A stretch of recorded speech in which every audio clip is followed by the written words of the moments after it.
안녕하십니까. 인공신경망과 딥러닝 수업 피그말레온저 발표 시작하겠습니다. 목차는 프로젝트 목적을 시작으로 데이터와 모델 설명 그리고 결과 설명과 결론까지 진행하도록 하겠습니다. 먼저 프로젝트 목적 설명하겠습니다. 저희 조는 탈모 이미지를 이용하여 탈모 예측하는 모델을 만드는 것을 목적으로 프로젝트를 설정하였습니다.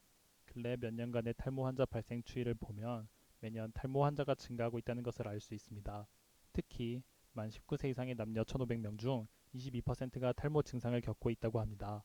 또한 탈모로 인한 스트레스로 대인기피나 우울증 등 정신질환에 영향을 주는 경우가 많다고 합니다. 이러한 탈모는 사실 초기에 발견하면 효율적으로 치료가 가능하고 탈모의 진행을 늦출 수 있는데 탈모를 자각하지 못하거나 제대로 된 진료를 받기보다는 인터넷의 자료 등을 보며 본인이 판단을 하다가 잘못된 판단을 하여 치료 시기를 놓치는 경우가 많이 있습니다. 그래서 저희는 탈모 예측 모델을 통해 탈모 진단에 도움을 주어 본인의 탈모 가능성을 알고 적극적으로 치료나 진료를 받게 하거나 진료에 도움을 줄 수 있도록 기능을 구현하여 여러 병원과 연계를 하거나 최근에 각광받고 있는 홈 헬스 케어로서의 기능 중 하나로 사용 가능하도록 하여 많은 탈모 환자의 도움이 될 수 있는 프로그램을 구현하는 것을 목표로 하였습니다. 성인 탈모는 정수리나 이마에서 시작된다는 글과 M자 탈모는 성인 남성 탈모의 80%를 차지한다고 하는데요. 그렇다면 M자형 탈모와 O자형 탈모를 판단 가능하다면 대부분의 탈모 증상을 예측 가능할 것이라는 생각에 저희 조는 앞니바 모발선이 M자 모양으로 후퇴하는 M자 탈모와 O자형 탈모인 정수리 탈모를 정상과 구별하는 모델을 만드는 것에 집중하였습니다. 데이터 설명하도록 하겠습니다. 저희는 먼저 M자형 탈모와 O자형 정수리 탈모를 나누었고 각 탈모 증상과 비교할 정상 이미지를 모으는 데 주력하였습니다. 팀원이 마침 4명이었기 때문에 정수리 정상, 정수리 비정상, 정면 정상, 정면 비정상 4가지 종류로 800개씩 이미지를 구글, SNS, 탈모 커뮤니티 등 각 사이트에서 자료를 수집하였습니다. 탈모 자료를 모을 때 탈모인지 아닌지 임의적으로 판단하면 안 된다고 생각하였고 그래서 정확한 탈모 진단을 받은 사진을 위주로 자료를 수집하였습니다. 또한 정수리 데이터 사진을 수집할 때 정수리가 정상인 사람이 정수리 사진을 찍는 경우가 드물어서 사진 수집에 에러가 많이 있었습니다. 그리고 자료 800장을 모은 후 중복 이미지가 학습에 악영향을 끼친다고 생각하여서 중복 이미지를 걸러내는데 많은 시간을 사용하였습니다. 먼저 중복 이미지 확인 프로그램을 이용하여 1차적으로 이미지를 걸러내고 다시 이미지를 크기별로 정렬하여 비슷한 이미지 크기 중심으로 육안으로 확인하여서 중복 이미지를 제거하였습니다. 그 후 중복 이미지 제거로 인해 부족해진 이미지를 다시 수집하였습니다. 이미지, 학, 이미지 학습에 불필요한 요소가 있다면 학습에 방해가 될 것이라 생각하여 수집한 이미지를 한 장씩 육안으로 확인하여서 워터마크나 불필요한 글자, 탈모 환자 이마에 그려진 선 등을 편집하거나 제외하였고 더 목표를 확실하게 하기 위해서 정수리나 이마를 중점적으로 이미지 편집을 진행하였습니다. 다음으로 모델 설명하겠습니다. 먼저 데이터 개수를 조절해서 학습을 진행하였습니다. 800개의 데이터를 300개, 400개, 600개, 800개 4개로 나누어서 각 팀원이 하나씩 테스트를 진행하였습니다. 이미지된 모델 VG16 모델을 기반으로 레이어를 추가하고 드랍아웃, 배치 노멀리제이션 등을 적용하여 오버피팅을 줄이고 이미지 타겟 사이즈를 변경해가며 5개의 스텝으로 학습을 진행하였고 추가적으로 파인 튜닝을 하여 성능을 비교하였습니다. 인풋 쉐이프는 128 곱하기 128과 256 곱하기 256으로 나누어 진행하였고 활성 함수는 시그모이드 함수와 추가적으로 정면 정상, 비정상, 정수리 정상, 정수리 비정상 총 4개의 클래스로 비교를 해야 하기 때문에 다중 분류 기능의 효율적인 소프트맥스를 이용하였습니다.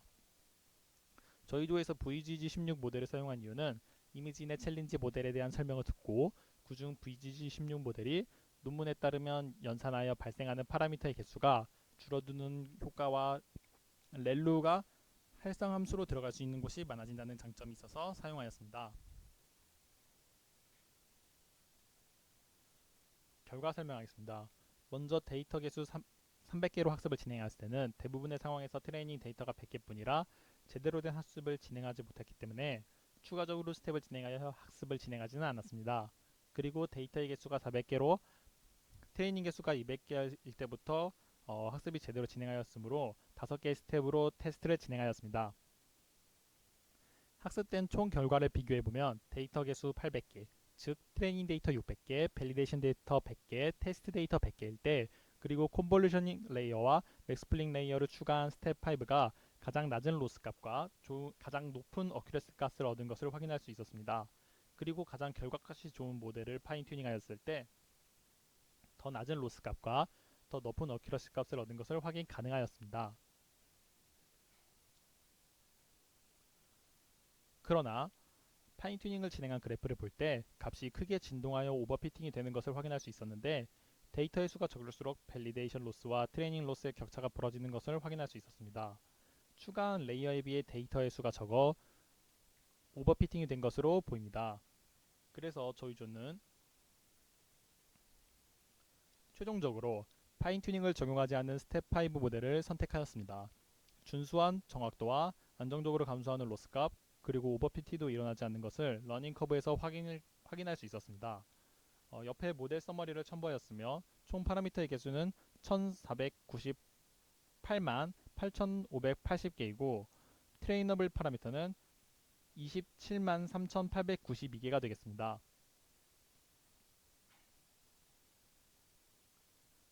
히트맵을 사용하여 확인한 결과, 정면의 경우 이마 라인, 정수리의 경우 이미지 가운데 정수리의 맨살과 머리카락을 대비하여 분류를 진행하는 것을 확인하였습니다.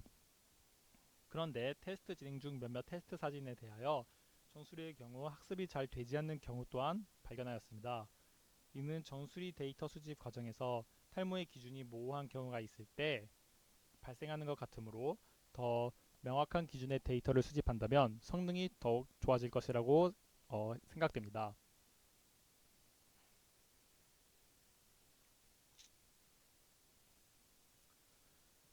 그런데 테스트 진행 중 몇몇 테스트 이미지에 눈, 코, 입이 들어가면 정상이나 탈모를 판별하지 못하고 경우가 있다는 것을 확인하였습니다. 이목구비의 형태가 사람마다 다르기도 하고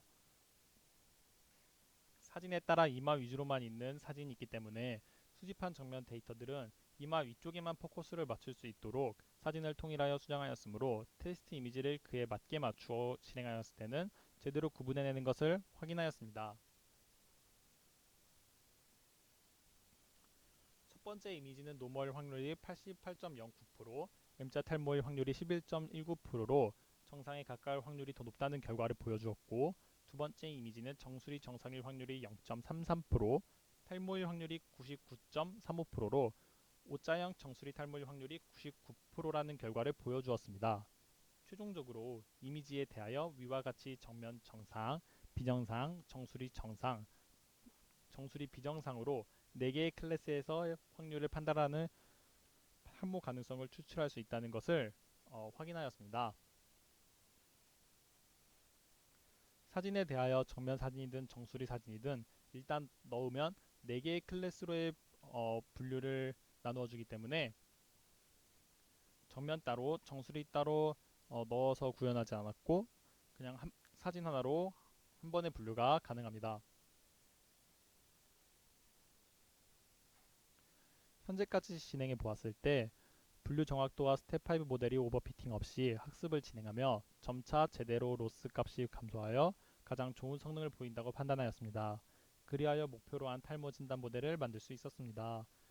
추가적으로 양질의 데이터 추가를 통해 파인 튜닝을 적용 시 성능을 더욱 향상시킬 수 있을 것이라고 생각됩니다. 그리고 데이터 수집에 있어서도 조금 더 신경을 쓰면 더욱 좋은 학습의 성능을 보일 거라고 생각됩니다. 완성된 모델을 어플리케이션으로 제작하여 탈모 의심 환자가 초기에 탈모 가능성을 확인할 수 있다면 보다 적극적으로 병원에 가서 정확한 의사 진단을 받고 치료를 받을 수 있을 것으로 보이며, 병원과의 연계가 가능해진다면 더 많은 데이터를 이용하여서 더욱 효과적으로 뛰어난 모델을 개발이 가능할 것이라고 생각하시고 더 유용하게 사용할 수 있을 것이라고 생각이 되며, 더 나아가서는 홈 헬스케어 산업의 일환으로서 사용이 가능할 것이라고 생각이 되어집니다. 어, 이상으로 저희 피그마 리온조 딥러닝 발표를 마치겠습니다.